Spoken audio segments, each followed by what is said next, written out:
experimentalist, that they might have access to that, and it's so that we might promote and perfect the various techniques that are required between the communities. And to do that, we decided to put together a map of all of the activities going on around the world. And we did this in 2009 by trying to pick all of the activities that had high-intensity lasers and applications, including the ones that were planned to be built. And of course, we had to have a definition of what ultra-high intensity was. And that was an interesting debate amongst the committee, because you didn't want to make it 10 to the 22 watts per square centimeter, because then you would have a group of 1, right? And you didn't want to make it 10 to the 15 watts per square centimeter, because then you'd have a group of infinity. And so we had to come to a place where we thought was an interesting place. And so what we decided was we'll take the highest intensity that is in the published literature, and anything with within 3 orders of magnitude of that, we count it. So that's 10 to the 19 watts per square centimeter, or roughly a 10 terawatt laser, although you could do this probably with a 1 terawatt laser if you were really trying hard. Okay, so in 2009, the ICUL world map looked like this. The labels there represent the physical and administrative responsibility for the systems that they were being built, and that looked very nice. We decided to update this map after the 2008 meeting, and to do that, I pinged about 130 different people. All of the major labs, I went around and I asked them to do things. And of course, I sent them the 2009 map, which of course prompts anyone who isn't on the map to immediately send you stuff. You know, why are we not included? And I got 100 plus responses, 100 plus PowerPoint and PDF files, 300 pages of infos and pictures and stuff. And I also asked people, how many people are as part of this enterprise? Approximately what's the magnitude of the enterprise that you're undertaking? So this is part of the people, you know, the list goes on and on and on. And of course, then you have the 2009 map, and then you have the map today, right? And this is what I mean by an explosion in activity, right? And of course, there are a couple of things to notice on this map. Europe and Asia are exploding a lot more than what's happening in the US, and there's nothing in the southern hemisphere, right? Although I think maybe in Stellenbosch now, they now cross the barrier. But really, there's a tremendous amount going on in Asia. And you know, I don't think it's by accident, I mean in Europe, I don't think it's by accident that that change in Europe is kind of correlated with Gèrard going back to Europe. Okay? So, some statistics on this. The total peak power of chirp pulse amplification systems operating in 2010. So if I take everybody's system, they've got 100 terawatt, they've got a 200 terawatt, a 1 petawatt system. If I add all of those numbers together, the total operating around the world was 11.5 petawatts in 2010. And if you look at the projects that are planned by the end of 2017, that number is going to hit 130 petawatts, right, or more. That's a factor of 10 jump. That's a pretty big change in the field. Then if you look at, you know, the amount of money that's being spent on these things, there's about $4 billion or so of enterprise there.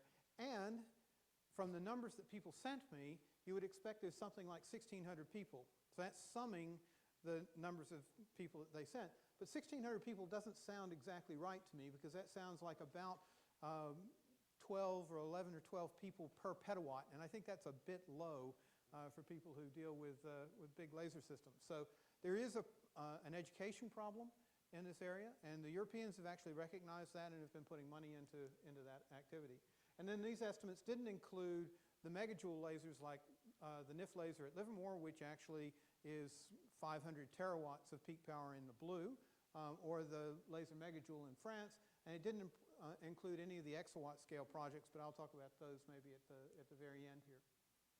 This is all starts from Donna and Gèrard back in 1985. What? Yeah, you felt very lonely. I found it very interesting that Donna's motivation for going into this area was Steve Harris, right? Because my motivation for going into this was Steve Harris, right? And in 1987, there's a very skinny version of me and Guan Yu Yin at Stanford, and we had gone from less than a joule to now 6 joules of chirp pulse amplification. And we had done this because we were trying to pursue X-ray lasers. And this was the big hammer to make the X-ray laser work. And in fact, we made a beautiful X-ray laser with an e to the 85 small signal gain. And the only publication on this laser system is actually in the last paragraph of the PRL from that X-ray laser. But we really kind of jumped into this. And the place where we kind of made a step from what was going on in Rochester was we went out and solved the grading problem. You know, this was the thing that limited what was going on in Rochester to less than a joule. They had a joule amplified, but they didn't have a joule compressed because the gratings couldn't handle it. So the first thing we did was go out and really understand what gratings were and how to get the biggest possible grating we could get out of the community and try and get energy out of that. So Gèrard, of course, was the motivation for doing this activity at Stanford. And then our activity at Stanford was the motivation for the Japanese then building one in 1989 on one of their several hundred joule laser systems. And that produced a 30 joule, 30 terawatt laser. And of course, by 1996, this whole thing had gone to the 1 petawatt level at Livermore. Now, Gèrard was important with this as well, because the Livermore activity was motivated by discussions between Gèrard and the Livermore CPA team. See, Livermore was in this business in the late 80s as well as we were. And they saw that the need was to go to the next place. And of course, the key to getting to the next place was this guy, right? Going way beyond what the commercial grating size. Before chirp pulse amplification, large gratings were things that the astronomers bought. And they put 0 photons onto them, right? And then we turned around and started putting 10 to the 20 photons onto them. And that was a very different game, right? So this was the Livermore change. And of course, that has led today to entire facilities that are based on petawatt technology. It's the Rutherford Appleton Laboratory. The Atomic Weapons Establishment has beam lines of neodymium glass and a whole farm of Livermore gratings to make petawatt light. Some of the old Nova laser components have ended up in Germany and are part of a petawatt. They've also ended up in Texas and are part of a petawatt. And of course, at LLE, they've gone now back into CPA in a big way. And they have taken NIF-like glass architecture and applied CPA on 2 of their beam lines. In fact, there's the compressor chamber goes way out here. It's a very big vessel for 2 of their beam lines of the 4 of the Omega EP. And that gets you to kind of the kilojoule level.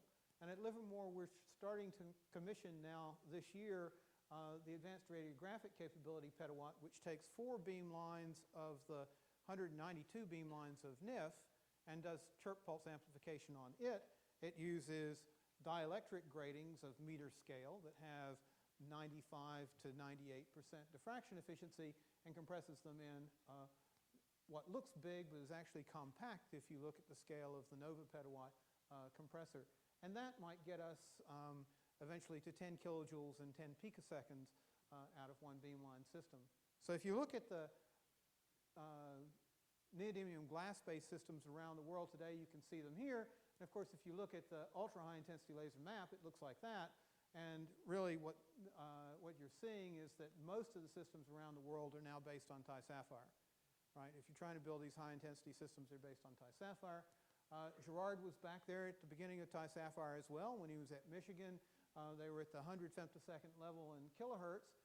We at Stanford moved into that short pulse Ti-Sapphire game as well, again to try and make a big hammer to make an X-ray laser work, and really learned how to make things down in the sub-100 femtosecond range, in fact the 30 femtosecond range. In fact, I can remember a very interesting conversation with Wayne Knox in 1992 at a Clio, where we had a poster that said we were going to make a 25 femtosecond terawatt laser, and Wayne bet me a beer that we would never get to 25 femtoseconds. So he still owes me a beer because we got to 18 femtoseconds at UCSD. Genesee regular beer. Yes. There you go. So we got to there, and then, of course, a mixture of Gèrard and these activities ended up with the next scale of facility. So unbeknownst to me, I'm going to tell a little anecdote. Gèrard had wandered off into Japan, and the Japanese were looking for something to do because they were going to get out of laser isotope separation, right? And Gèrard had wandered into this conversation, had met with some senior ministers, and this is the power of one-on-one conversation of Gèrard, and convinced them that ultra-high intensity lasers were the place to go, right? And they bought it hook, line, and with Toshi, and they bought it hook, line, and sinker. So now I'm down at UCSD, and they've then hired Yoshiaki Kato, who was the guy who did the 30-joule laser, to be their chief consultant, because he's really the only guy in Japan who was an expert in chirp pulse amplification at the time. And I was down at UCSD, and I get this email from Yoshiaki, and it says, Chris, what's the best way to build a petawatt laser? Right?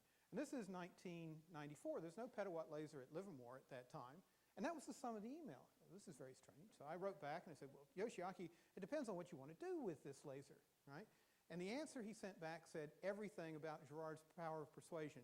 It was, we don't know, but we're going to build one.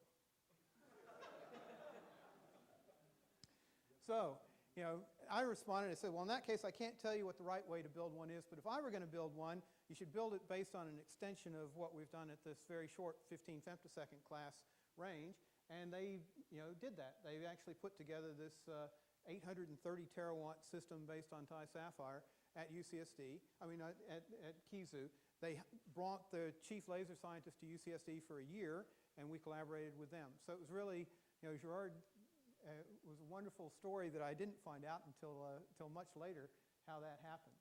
Of course, that system has prompted a similar activity in South Korea. Gèrard and I were there at an early stage of the formation of that project, where they had a rather nice symposium to convince the bureaucrats of the science case for this activity. They were very generous hosts. They took us out to a very nice place afterwards. I still have the camera. Yeah, on Jeju Island. They took us out to this karaoke place. You should ask Gèrard about the 11 bottles of whiskey sometime. But, and I still have the camera, Gèrard. So, anyway, they've invested $500 million in this facility, and there's 2 petawatt beam lines in that facility, and they're actually doing very, very nice work with respect to particle acceleration at that facility. Of course, there's Eli. Eli is a $1 billion investment in the infrastructure improvement of the emerging countries of the European Union. I'm not going to say very much more about this because Wolfgang's going to talk about this. I'm just going to say that the pushing the state and the frontier, there's going to be a 10 hertz petawatt laser, which will be the first of its kind, and the Czech Republic activity. And then there are supposed to be 2 10 petawatt lasers in the Romanian activity, along with the gamma capability. And the Hungarian activity is based on attosecond science. So I'm not sure exactly which end of the attosecond regime they're going to try and push the most, but there are pushing in the frontier space. I'll tell one last anecdote about what this is doing to the rest of the activity. I had a visitor last week from the Tata Institute in India who is helping me put together this conference in Goa in the fall. And he was at Livermore, and he was talking to me. And I had heard a couple of years ago that in this new campus for the Tata Institute that was going to be built in Hyderabad, that they wanted to put a petawatt laser in India. And he said, well, he went to talk to his minister about this project. And the minister said, well, what's the biggest thing going on in the world right now? And he says, well, you know, there's this Eli thing going on, and they're building maybe a 10 petawatt laser. And he says, well, you're not thinking big enough. You know, he said, why don't you build that? He says, well, it'll be, you know, a couple $100 million to do that. Well, you're not thinking big enough, you know, was his response. So I think there are other people out there who are going to be looking at the next step. In fact, let's talk a little bit about the next step for exawatt capability. There is a project that's being funded by the French government, actually partly by the local French government around Paris, to build a 10 petawatt beam line in Saclay. And that 10 petawatt beam line will be the prototype for what could be a phased array of 10 petawatt beam lines to go to the 0.2 exawatt scale. The Japanese have similar ideas of what they might do with their fusion laser, driving an OPCPA system using the green light that exists from their Gecko 12 system to go to the exawatt scale. The Russians actually are in the process of finalizing a project called Excels, which would be to create again, something in the above 100 petawatts, a couple of hundred petawatt scale with a phased array of apertures and do very interesting science. Sasha is here, and if you need to talk with him, yes, Sasha would be a wonderful person to talk to about that project. And of course, we've been thinking about all these nice open spaces that we have at NIF, and the fact that we've got 5 megajoules of IR light at NIF, and how we might use that to go to the exawatt scale. In fact, I think there are ways that you could use 1 quad of NIF, if you've done correctly, to get to the couple of hundred petawatt level. So I conclude by saying it's all Gèrard's fault. Right?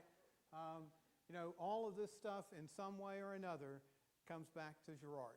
And he's really the founder. If you really want to see much more of where he's gone and how he's touched the world, I'd recommend you go to the icule.org website, look at the world map, and on that world map we have a live map, which is a Google map version that allows you to click on the various sites. You'll get to their web pages, and you can see exactly what's happening at the different sites. Thanks.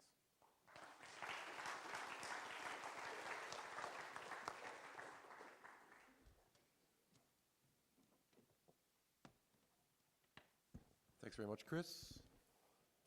And our next speaker continues along the same. Thank you, Gèrard.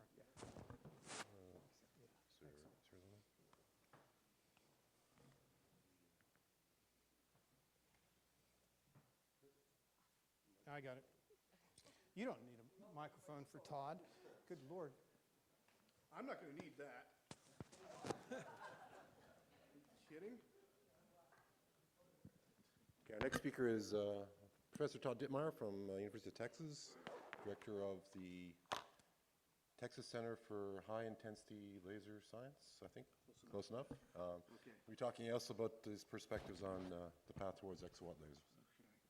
All right, so it's a real honor to be involved in Gèrard's 70th birthday celebration. Gèrard's somebody I look up to quite a bit. And there's a lot of talk this morning about him being this visionary, and I think that's one of the things I love about Gèrard. Now, one of the things I love about him being a visionary is it often manifests itself with Gèrard talking about what are at first blush some pretty crazy ideas, right? And it's been kind of neat over the years. You know, I've heard him talk about things and my first response is, oh, that's the craziest thing I've ever heard.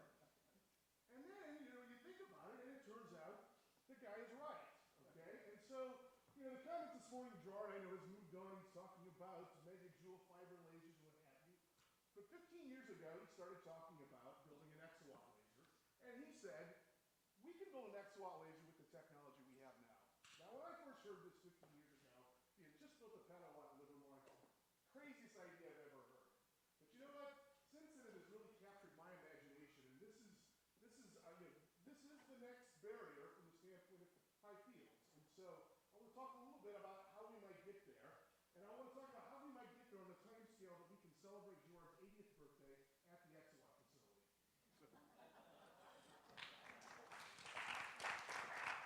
Now I'm going to talk about some of our work. It includes a lot of people, and we collaborate with folks. So I just mention that. But anyway, I don't know if many of you have seen this, right?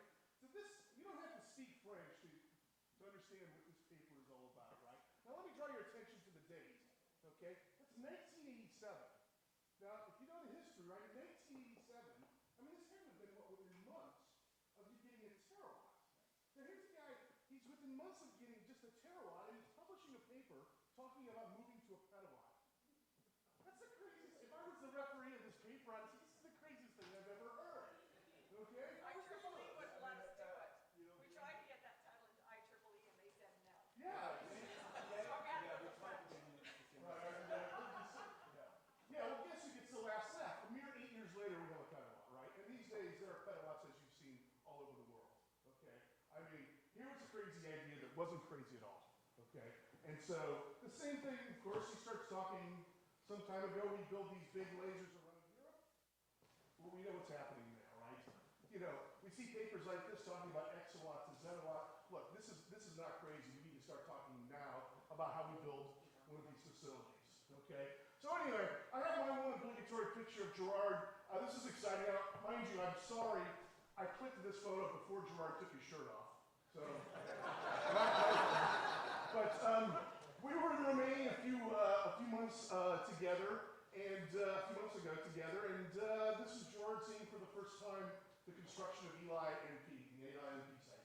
exciting for me to be there when he first cast eyes on what he's essentially been a godfather. But anyway, this is another crazy idea that's now becoming a reality. So how do we make this crazy idea to go to an exawatt a reality and do it on the time scale? At least I know in my career I'd still like to use this, okay?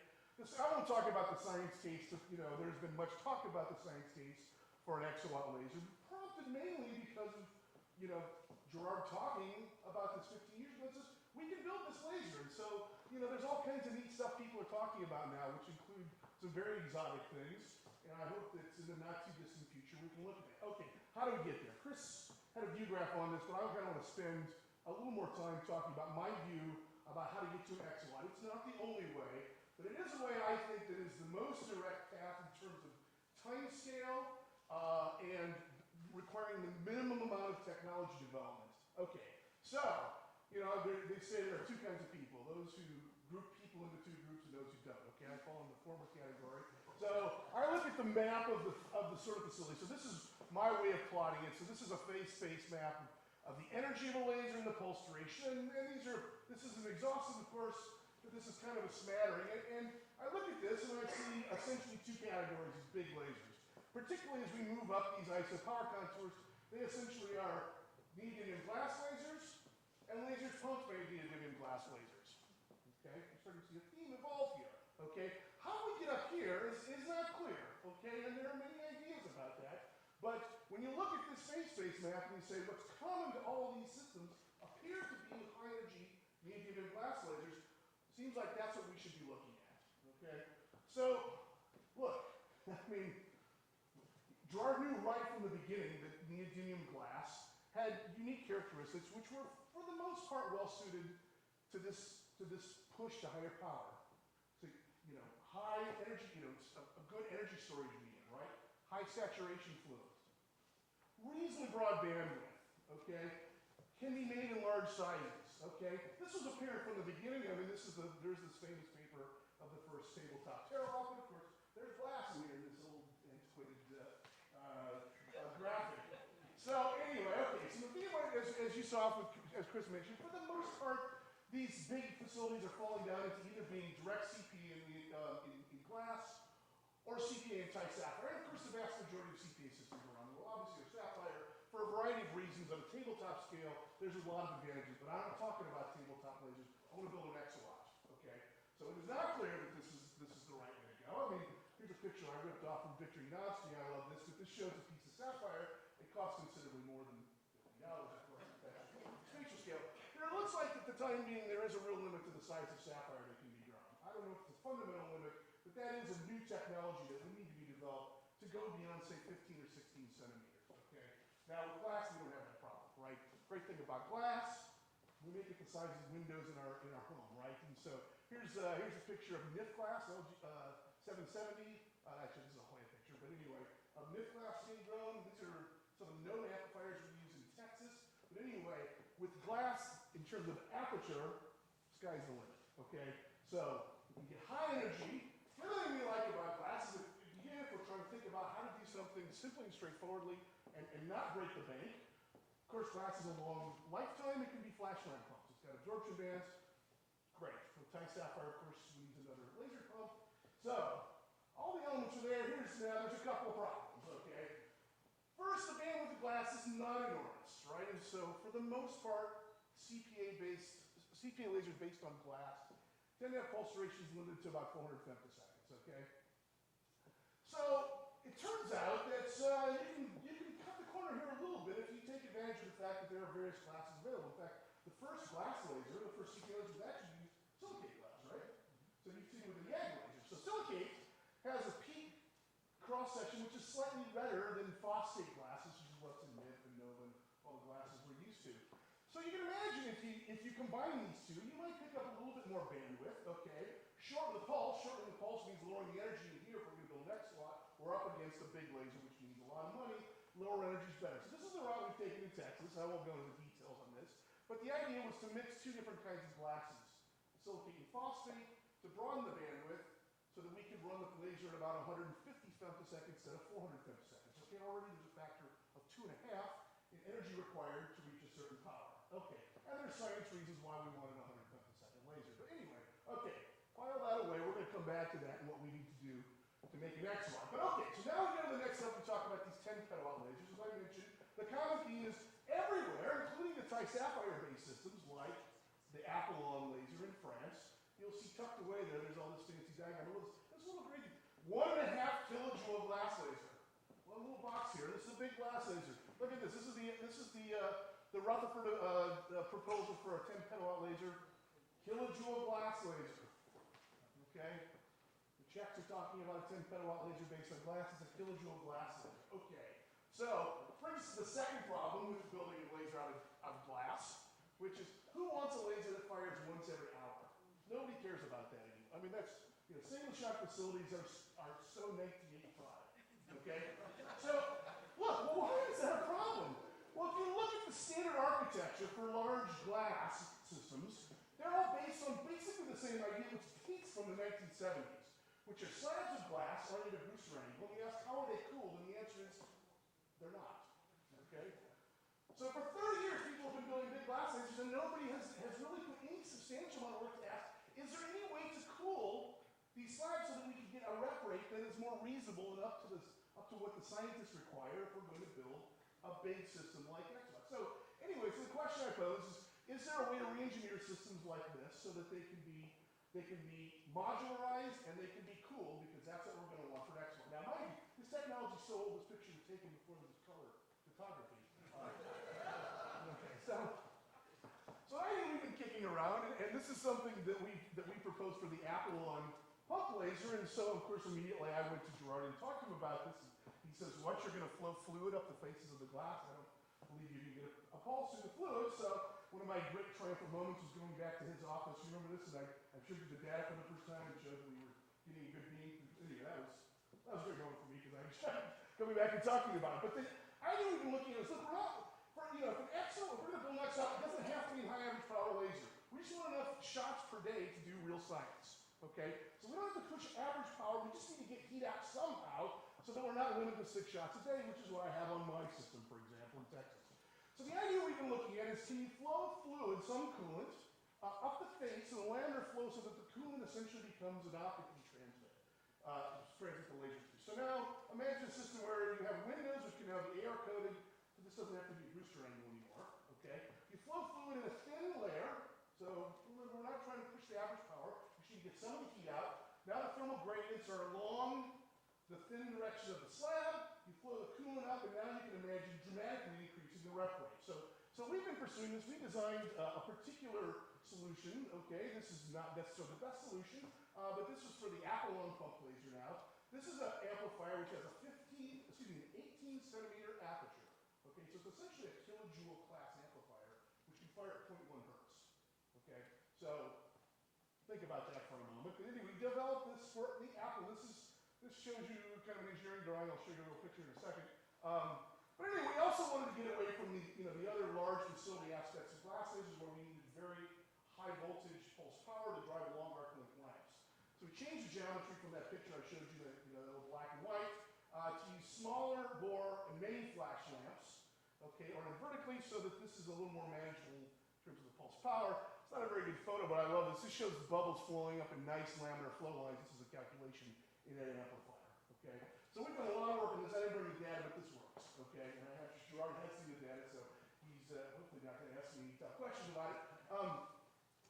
Which is another anecdote I have about him, but I don't have time to mention now. Okay. So here's a manifestation in our labs in Texas. This is a laser designed to generate 400 joule pulses at 2 omega to pump Sapphire, which I think is killing me as a waste of the energy, but okay. It's for a customer, the customer in France. But anyway, here are these liquid-cooled slabs. Okay, it's a 4-pass. It's a NIF style 4-pass, if you will, double an LBO. This is running 1 shot a minute. We told our French friends we could run it at 0.1 hertz. They said, oh no, it's too fast. Our Sapphire can't handle the heat load. Anyway, all right. So with that in mind, how do we now push this to higher energies and higher power? My personal opinion is, if there's no strong scientific need for 15 or 20 femtosecond pulses, let's cut out the middleman and let's do the CPA in glass, just as was done back in 1985. So we've been thinking a lot about this in the context of 10 petawatt lasers. This is sort of a block diagram of how you might build a 10 petawatt laser. This is really the context of the L4 laser in the Czech Republic, but certainly it involves, double OPCPA, short pulse OPCPA and pulse cleaning, all the tricks you do these days to improve the contrast. OPCPA now up to reasonable number of joules to keep broad bandwidth so that when you go into the glass, the amount of gain in the glass, at least with standard silicate and standard phosphate, is less than 1,000, okay? So if you now have an 18-centimeter amplifier like I just showed you, running with silicate, you can boost up to 100 joules. Now imagine scaling this by a factor of 1.5 in aperture to 30 centimeters. We're on a beam, a square beam like NIF, there's a few subtleties, but we have a pretty detailed design that takes us to almost 2 kilojoules, okay, in a CPA gain. So this is what a 10 petawatt laser might look like. Okay, this is not as big as the Novo petawatt laser, okay? And here are these split disc amplifiers I've shown you, up to 30 centimeters. So a laser like this, in principle, and we have a lot of design work plans, would produce 1.5 kilojoules at 150 femtoseconds. So can we push this to an exawatt? Okay, well here's just some more design drawings. Well, okay, we need to compress the pulse, and that is probably the most serious engineering challenge to pushing these glass lasers to higher and higher energies. But all hope is not lost. Okay, our friends at Omega have shown that they can phase dielectric gradients. One of the nice things about working at 1 micron as opposed to 800 nanometers is you have these nice high diffraction efficiency dielectric gradients. Now that doesn't mean there won't be gradients in the future that run at high efficiency with 800, but I want to build the damn exawatt right now, okay? So I don't want to go off and do a bunch of gradient development. We have these gradients now, okay? We're talking about getting to hundreds of 100 femtoseconds, okay? So we don't have the demands of a 15 femtosecond laser, okay, in terms of stability amounts. We can phase gratings, and I'm not trying to trivialize this, but this can be done to create large aperture walls of gratings to compress high energy pulses. Okay, so pieces are almost all in place except to say we'll go to an exawatt, we now need 100 kilojoules. So you said, well, we'll do OPCPA to a few joules and then, 2 kilojoules in glass. What if I want to go to 100 kilojoules? What do I do then? Well, I can add more glass amplifiers, but guess what? The gain narrowing will start to bias. So there's no free lunch here. So we probably need to take one more step and ask, is this the best we can do in terms of amplifier materials to keep the bandwidth broad? So currently we use what we can get. We use silicate glass, which has a peak at around 1060 nanometers. Right? This is glass from the 1970s. This is what Donna's first laser was built from. And then there's phosphate glass. The LG760 is close to NIF glass, okay? A little bit higher cross section. Okay, and that's a peak of 1054. Okay, so that gives us about 6 nanometers. Can we do better? Well, we look back. Well, okay, so the way to do better is to find 2 glasses that potentially have peaks that are broader apart. Now, the 2 glasses I showed you are catalog items of shot. Okay? But can we do better? So a few years back, we went back and looked at all the Livermore data. Livermore looked at a whole host of different glass materials, just a variety of different recipes. And mainly what they were looking for were glasses that were manufacturable and had a high cross-section. They didn't care anything about gain, and they didn't really care about the central wavelength either. So there's literally stacks of data from Livermore in the 70s and 80s. All these glasses rejected, but if you don't care quite as much about the gain cross-section, but you do care about wavelength, you might choose something different than Livermore chose back in the 70s, okay? So we actually found that there were recipes, some of them not based on phosphate. One interesting one was an illuminate glass, which have wavelengths which are quite a bit shifted from those 1054 to 1060 range, okay? So we started a program, and we actually had a funded program through the DoD with SHOT to look at new laser glasses. And in fact, they're going back to a recipe very similar to that sheet I showed you from the Livermore data from decades back. Indeed, SHOT has succeeded in making a glass. Look, that's shifted by another 9 nanometers, okay? Remember the 2 glasses I have, to start with, are only separated by 6. I just bought myself another 9 nanometers here, okay? Which means I can either A, run with a much shorter pulse, or B, go to much higher gain, higher energy without gain narrowing, okay? And SHOT thinks they can manufacture, here's a 10 centimeter class slab, and we have this glass in our labs, National Energetics, my company up in Austin. So, here we go. Let's build a laser that fires 1 shot a minute. We probably want up to 10 kilojoules per beam line, so we're ultimately still going to have to be a multi-beam laser, but we'd like to keep it to just a few beams. Here's the gain, the log scale, as a function of the pulse duration you could get using the different materials I've talked about. So using what I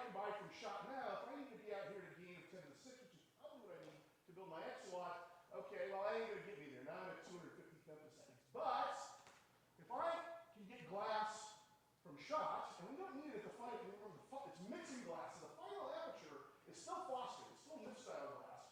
We use the other glass, we just call colloquially the fancy glass. We use the fancy glass at smaller aperture towards the front end.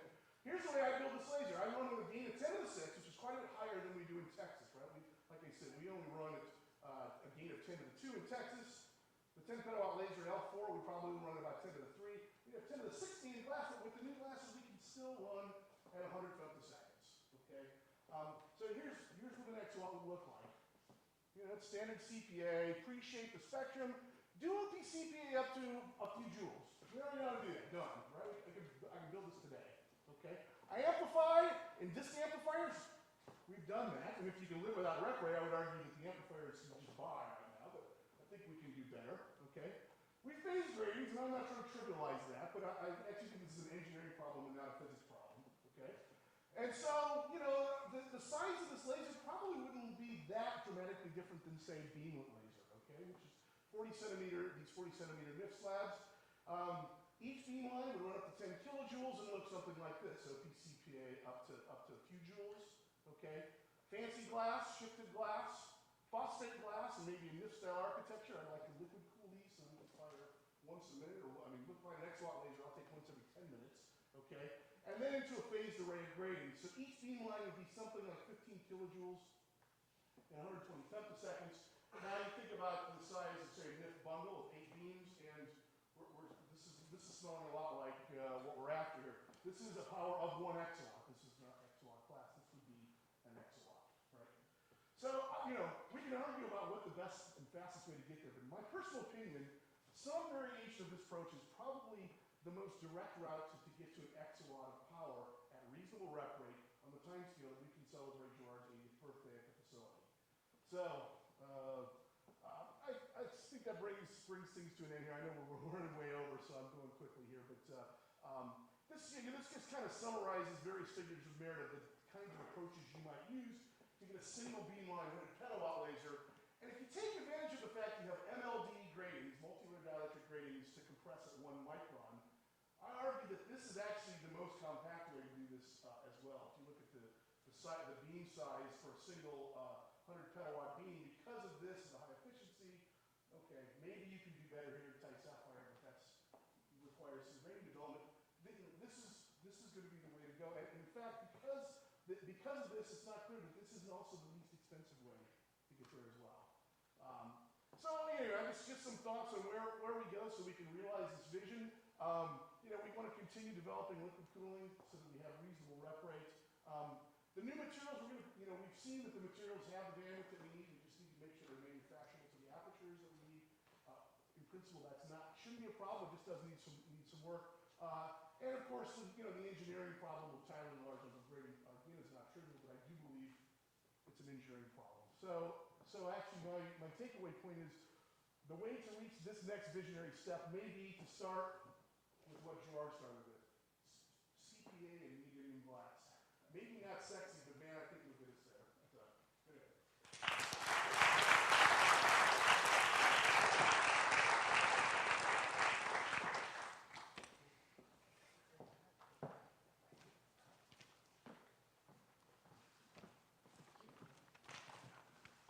Okay, well, I don't believe Richard Hammond is here, so we're going to take our coffee break now, take a 20-minute coffee break, and let's come back at, let's see, 3:40. Okay, we'll reconvene at 3:40.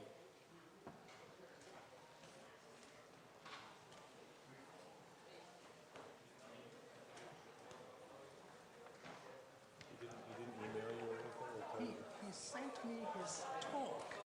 Who is Director General for the ELI projects going on in the European Union. So he will tell about how high in the sky dreams become tons and tons of concrete on the ground. So where does it go? Right here. All right. Can you still hear me? Is the microphone on?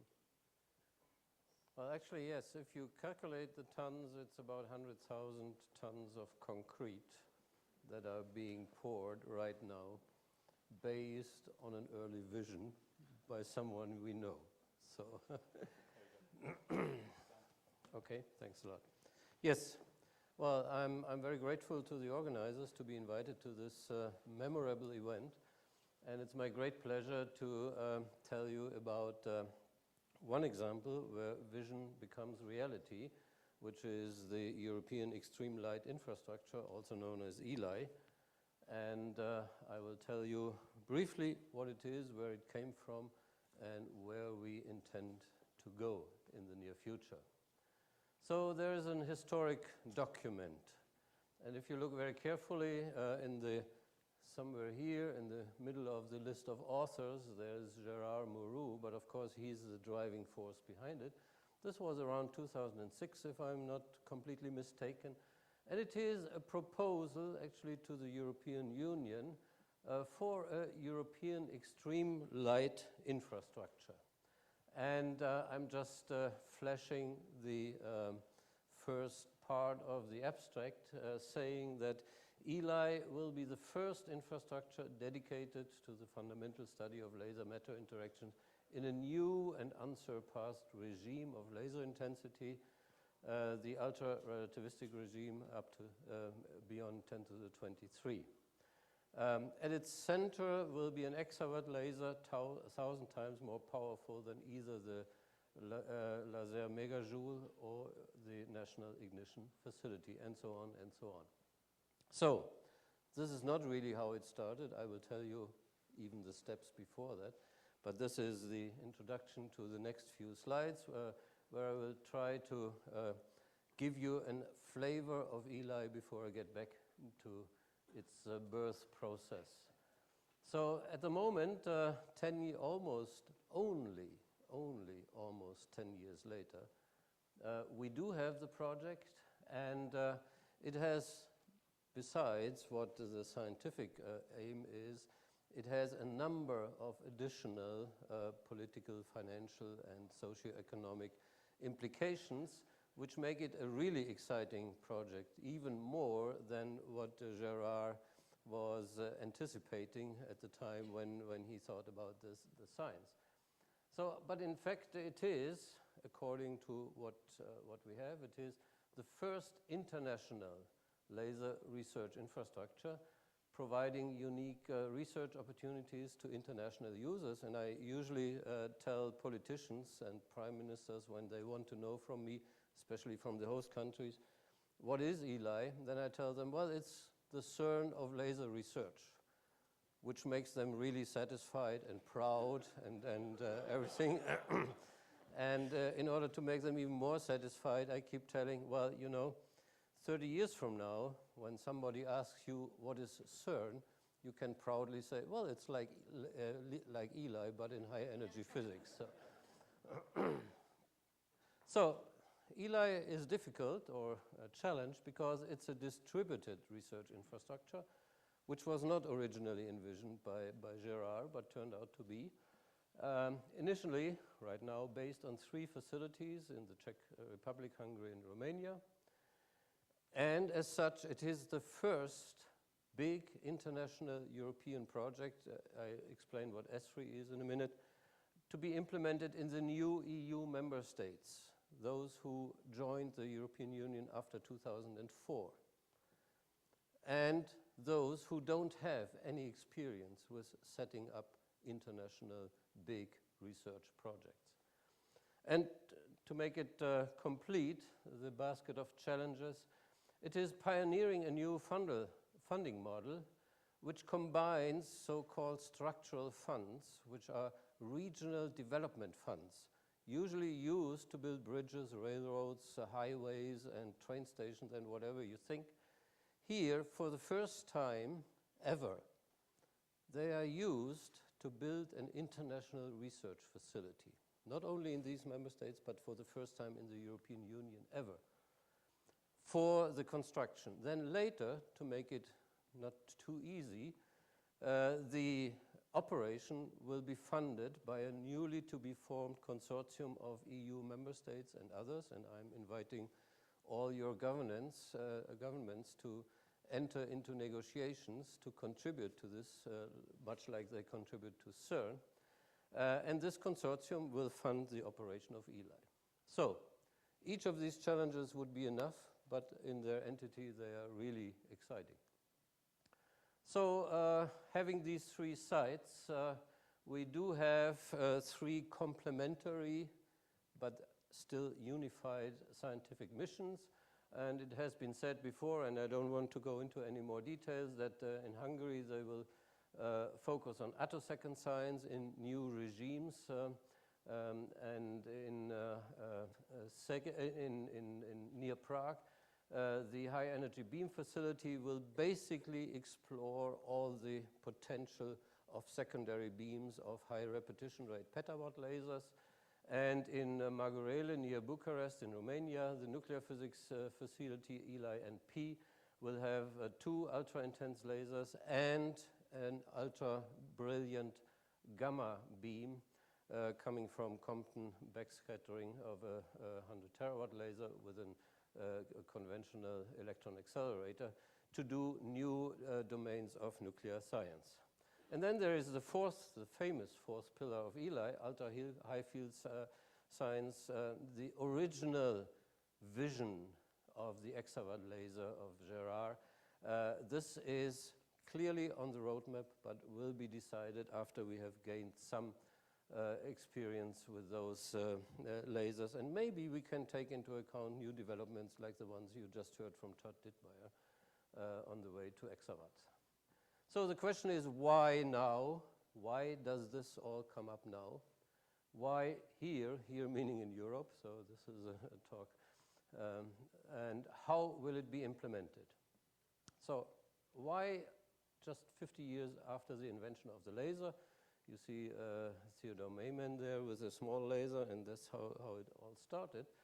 And so in order to understand what's happening in Europe, you have to understand that there is a breeding ground, namely for some time before ELI, there was this network of large national infrastructures, which has now grown to something like 27 or actually 30 national large laser facilities whose networking and whose coherence and synergies has been funded over more than a decade by the European Union at a level of 10 to 15 million per programming period, something I can highly recommend to other geographic areas, which Chris has shown on his Equal World Map.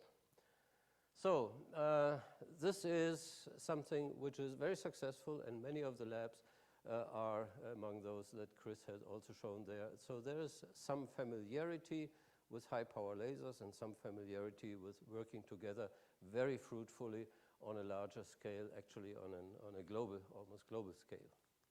So this, the future of this network seemed bright and predictable until 2005, roughly, when disaster struck and a meteor came from the United States and landed right here at LOA, and somehow, you know, turned some things upside down, quite to the benefit of all of us, but it was very interesting to see that. So what happened at that time, and this is taken of one of Gérard's CVs, he moved back to France after almost 28 years here in the United States. Related or not, at the same time, the European Union started thinking about visions for research infrastructures, for large research infrastructures, and they decided, well, as part of a real research ecosystem, major infrastructure should promote scientific excellence on a globally competitive basis.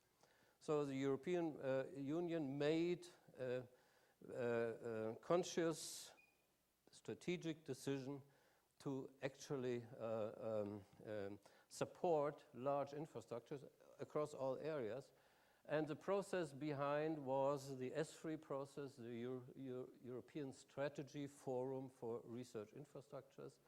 And one of the purposes was to come up with a roadmap for all Europe and all disciplines of all of the most interesting, that means the highest priority projects in all disciplines. And in order to end up on such an S3 roadmap project, you had to undergo something which you can see here, but it's a very complicated process, starting with expert panels and then reviews and evaluation and comparison and things like that. In the end, some 40 or 50 billion euro type projects ended up in this first roadmap, 2006. By now we have the third version of it, and the next one will come in next year. So Eli, yes.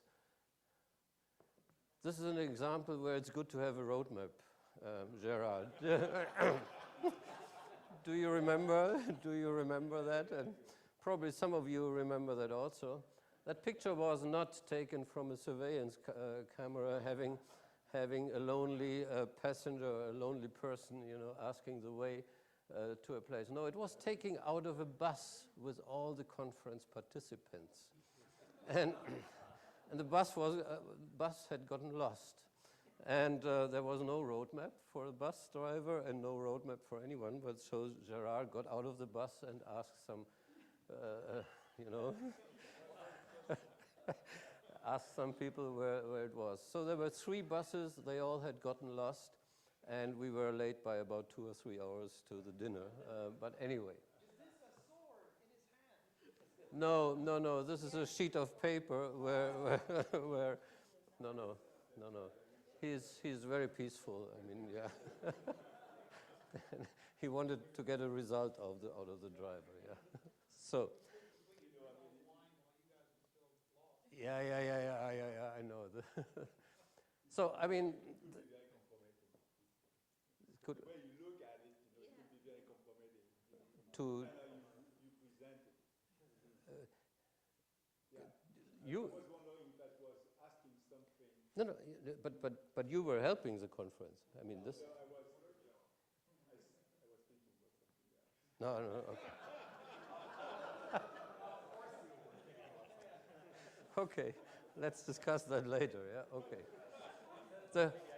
The whole purpose of this picture was to give you an idea of the advantage of having roadmaps, okay? So, all right, now, before it came on the roadmap, somebody had to bring this idea of Eli into this whole process. And I remember very vividly that we were sitting, this expert panel, among many dozens of other disciplines who were simultaneously trying to explore what Europe would need in the next 20 years. There was an expert panel on high power lasers, and we were sitting around the table, and at that time we were discussing 2 projects. One was HYPER, the other was PETAL. And in one of these meetings, all of a sudden there was a sheet of paper on the table by Gèrard, and the headline was something like an exawatt laser. And I hope you don't mind that I tell this. In my memory, you were asked, how much will it cost? And the first estimate was, well, it may well cost 50 million euros. So then this was the only time that I ever experienced that Gèrard said, well, please, Gèrard, this is below our threshold. Go home and make it more ambitious. So, so the next meeting, there was a presentation, and this was October 21, 2005, on the Eli exawatt project. And so it was much more elaborated. It had a 3-stage or 3-phase proposal here. First few petawatts, then 10 to 30 petawatts, and then several hundred petawatts in phase 3. These are the original slides that were shown there. So this is really the birth of Eli. So then there was a schematic picture, and it had 2 options. One was the Ti-Sapphire option, one was an OPCPA option, and if you ask Todd, then there should have been a glass option as well.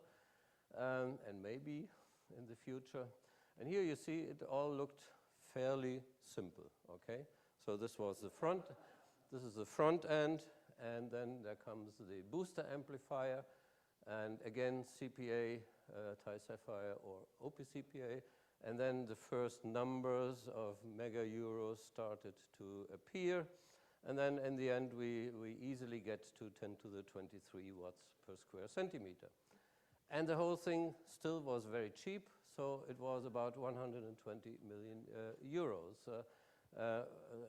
Very carefully broken down into the cost of the components, including somewhere the building. Here's the building, the control, the focusing, and everything else. People, no.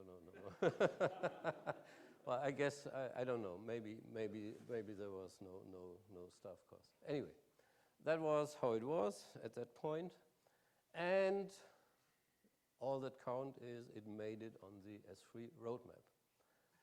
And only 10 years later, as I said, and another 755 million more, we are actually at a state where the European Commissioner, Gagan Quinn, writes her wishes into a concrete block of the Eli Beamlines facility. This was how it looked last October. By now, I mean, it's a really big building, and you saw, who was it, Chris or Todd, I think, showed a picture of the Eli nuclear physics facility where the roof structure is already there. Here now the roof structure is also there, and in Hungary they're also building. So everything is really, this is where the 100,000 tons of concrete are being built now. And so the question is, how is it being implemented now?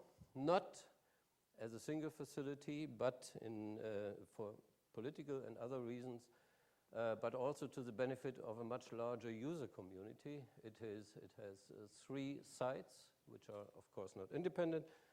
And so here we had, this is the timeline, and the implementation ends 2017. We are somewhere here. And so after this S3 roadmap process, there was a preparatory phase of about 3 years where the thing was brought to a certain maturity. And then the implementation started in those 3 countries with these 3 missions. And then afterwards, not geographically, but legally and in terms of governance, the 3 will be reunified and will be jointly operated under this new legal structure, Eli Eric. So far, we have the International Association as a legal entity encompassing all the 3 things. So you may ask, how can this ever work? Well, it's easy. Think of other examples from other technology areas. Think of Gèrard of having had the dream of building an airplane back in 2005.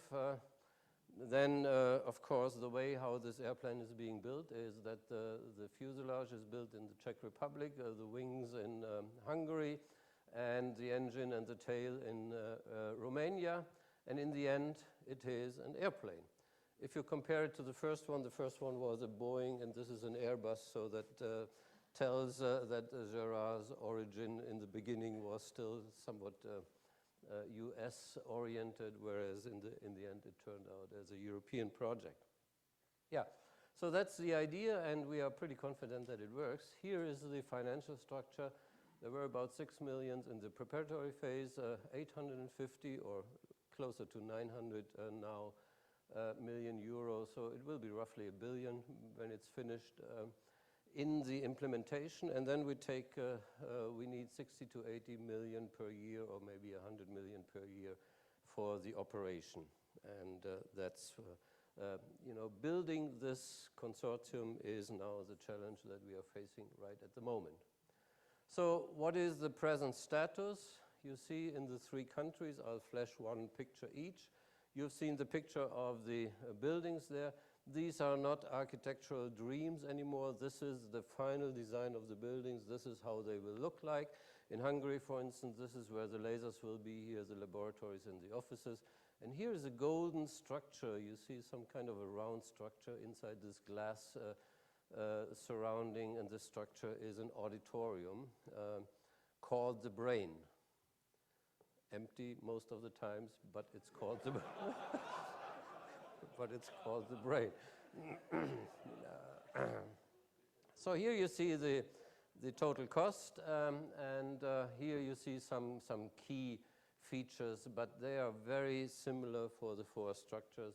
And basically, the projected completion date is identical. So by the end of 2017, they will all go online with the first tentative user experiments. There will be a commissioning period, a year or even more, but that's usual for projects of this size. But users will be allowed in beginning 2018. This is the same for the Czech Republic. Similar figures here, and here you see that staff is included. This is only the implementation phase, and then it will go on. And so they have also a commissioning date of 2018. And again, they have here at Livermore, there is a 10 Hertz petawatt laser being a diode pumped petawatt laser under commission. And the tender for a 10 petawatt laser L4 is in progress. And Todd was referring to that one when he showed his visions of a high power glass laser with a reasonably high repetition rate. Eli, among high powers, has also the ambition to go to the highest repetition rate at highest powers, but also to highest reliability, I should say. It should be a real user facility, not a research laboratory with prototypes where users are occasionally let in. This is going to be a real user facility. In Margurele, a very well managed project with about 300 million implementation costs. It has already procured from a French company 2 10 petawatt lasers, and the tender for the gamma source is meanwhile not only in progress but has been completed, and a consortium of European laboratories and companies will build this gamma source as well. So they have completed all their major tenders for the equipment. So what about the fourth pillar, the real exawatt laser, which was on Gérard's first drafts and view graphs? It's still to be decided. The original plan called for a decision in 2012, but then it was clear that we first, it doesn't make sense to make 2 orders of magnitude step. Let's go from the present 1 petawatt technology to the 10 petawatt level first, gain some experience, and then make the next step to the 100 petawatt. And that is what is considered right now. In particular, also the technology will be evaluated, either 10 petawatt. It will most likely be a parallel design. It can be Ti-Sapphire, it can be OPCPA, or as Todd said, it may be glass or others. So that's still under discussion. Nevertheless, independent of that, there is already, and Chris has mentioned it already, and Sasha is sitting in the audience, there is this proposal by the Nizhny Novgorod group of the Academy of Sciences, Institute of Applied Physics, who are basically taking the blueprint of the fourth pillar and proposing it as a mega science, one of the 6 Russian mega science projects. If you look at the figures, it will be another 850 million euros, and the original plan called for beginning or for end of construction in around 2020. And it has, the idea is 12 parallel beams of 15 petawatt each, coherently combined in order to end up to 200 petawatt, together with some number of auxiliary beams and an electron accelerator, and a large number of high power experimental stations which will make use of these unprecedented intensities for the first time. So, the biggest remaining challenge at the moment is, since everything is going to be done, to